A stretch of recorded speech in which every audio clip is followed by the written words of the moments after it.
Police प्रशासनाच्या आवाहनाला प्रतिसाद देत कोल्हापुरातील वायपी पवार नगर मित्रमंडळाच्या कार्यकर्त्यांनी डॉल्बी मुक्त गणेशोत्सव साजरा करण्यास पाठिंबा दिलाय। तसंच पारंपरिक पद्धतीनं गणेश मूर्तीचं अनावरण केलं।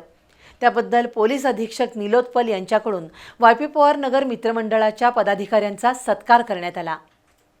यंदाही डॉल्बी मुक्त गणेशोत्सव साजरा करण्याचं आवाहन कोल्हापूर पोलीस दलानं केलंय। या आवाहनाला प्रतिसाद देत वायपी पवार नगर मित्रमंडळाच्या पदाधिकाऱ्यांनी यंदा डॉल्बी मुक्त गणेशोत्सव साजरा करण्याचा निर्णय घेतलाय। तसंच गणेश आगमन मिरवणूक टाळून पारंपरिक वाद्यांच्या गजरात मंडळाच्या जागेतच मूर्तीचं अनावरण केलं।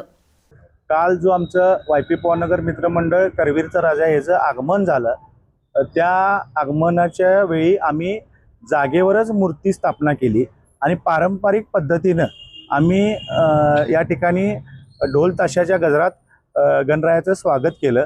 त्यामुळं प्रशासनाला ही बाब आवडली आणि SP साहेबांनी जो आव्हान केला होता की डॉल्बी मुक्त करायचं, त्यासाठी आम्ही पहिलं पाऊल पुढं घेऊन चांगल्या पद्धतीनं गणरायाची स्थापना या ठिकाणी आम्ही केलेली आहे। पोलीस प्रशासनाच्या आवाहनाला प्रतिसाद देत वायपी पवार नगर मित्रमंडळानं सामाजिक भान दाखवलं।